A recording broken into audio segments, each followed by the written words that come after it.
Hi, this is Bill Kenower for Author Magazine, and today I'm at the 2019 Pacific Northwest Writers Conference in Seattle, Washington with Kim Hornsby, author of The Dream Jumper's Promise. Kim, welcome to Author. Thanks for having me. All right, so Kim, you've had a pretty interesting life that involved a lot of things that weren't writing. Yeah? That's true. I didn't start to write until late in life. Define late. I started about 10 years ago when I was just turning 50. Okay, so kids have started growing up. Actually, no, if what you just told me, they weren't grown up at that point. They weren't grown up. I had young kids. I had a 13-year-old and I had a 7-year-old. And so you're busy. I did a lot of writing. When I first started writing, I did a lot of this. Just a minute. So you could write while there were live things around you doing stuff. And I have to write while there's busyness around me. These people who go to offices and write in total quiet, that just drives me crazy. I'm out of there in like 5 minutes. Really? I can't write that way. I have to have my dogs running around. They need to go out, and my kids walking through the kitchen. I write in the kitchen. Where was the prose writer for the first 50 years of your life? Was she just buried somewhere? Was she doing something secretly? Where was she? I journaled, so I was writing journals. And how often would you journal? I would journal sometimes, depending on if some guy just broke up with me. I'd journal every hour. Right. In my early years. But yeah, I was journaling and I was writing. We used to write letters instead of emails because I'm that old. But I also wrote music. I'm an award-winning lyricist. And so even lyrics, though, it's very different than books. But this little crossover there. So tell me about when it began. How did that? What drove that? So I went to Taiwan to adopt a baby. Okay. And I was 45 years old, too old to really adopt a baby through an agency. So I had a neighbor that had moved to Taiwan, and through her, she told me there were all these orphanages in Taiwan that were looking for American families. And so I flew over to Taiwan and went to an orphanage, and they placed my baby in my arms, and I recognized her immediately, and went back to my friend's house and lived there for 6 months while the paperwork went through, and did the first private, without a lawyer or adoption agency, adoption out of Taiwan by an American family. Wow. So I wrote weekly emails home to everybody, long verbose, like this is what Taiwan is like. And it wasn't just my baby's so cute, she's blowing bubbles and with her spit. It was long pages of the sidewalks are all cracked here, the people don't hold the door open for you, but they're so loving. They all ask me if I'm the nanny or if that's my baby, or so everybody said, you must write a book about this. When you get home, you have to write a book.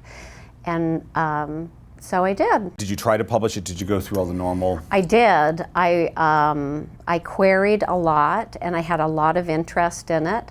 But as is the case when you write your first book, the writing wasn't really strong. Now when I look back on it, I realize why everybody loved the concept of this woman going and living in Taiwan and adopting this baby. And so according to all the advice that I got, I wrote a second book. And the second book was my throwaway book. It was the one I was going to throw under the bed. And to this day, like 10 books later, it's my most successful book. Really? Yeah, it's called Necessary Detour, and it was with the Wild Rose Press, and then it was picked up by Amazon and did really well, and it's a suspense. But it was just a throwaway book? It was my throwaway book. I was at a cottage in Canada, just, the kids were playing on the beach, and I was like, oh, what if a rock star rented a cottage in Canada and started spying on the people across the bay, so.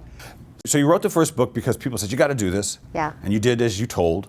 You wrote the thing. I did as they told me. As they told you to, but you didn't. So what made you want to keep going? Because you've done a lot of other stuff. You're singing, you've got a full life. This wasn't some lifelong dream, I assume. So why keep going? What told you to keep going? Because I liked writing. I liked telling stories. And by that time, by the time I was querying, it was somebody's going to buy this book. Okay. And if they're not going to buy the book, they'll buy the next book. I'm not one to back down from any situation, and so I thought, I am going to be a writer and prove everyone who didn't want the first book wrong. What was the hardest thing you had to learn about writing? What was the part that you didn't realize you would have to learn that you had to learn? I think early on that I would have to learn the craft. Like, I just assumed I'd have this natural ability. Not just the storytelling, but like maybe even on a sentence-to-sentence level, because there's a lot. Yeah, everything, even grammar, You thought you knew it until you... I thought instinctively I'd just rattle off a first draft that would be amazing. Right. And people would say, how did she do that? And I don't know, confidence is not a problem with me. Right. So I had to learn to write. So define confidence for you. I have my definition of it. What do you think? What does that mean to you, confidence? I would say a sense of being good enough, a sense of doing a good job. It doesn't necessarily mean I'm the best at it, but I would say I'm able to walk in a room and feel like I belong. Do you feel like you're good enough as you are? Do you have some sense within you that you can go to a place where you know if you never wrote another book, you're good enough as you are? I do. I'm better than I thought I'd be.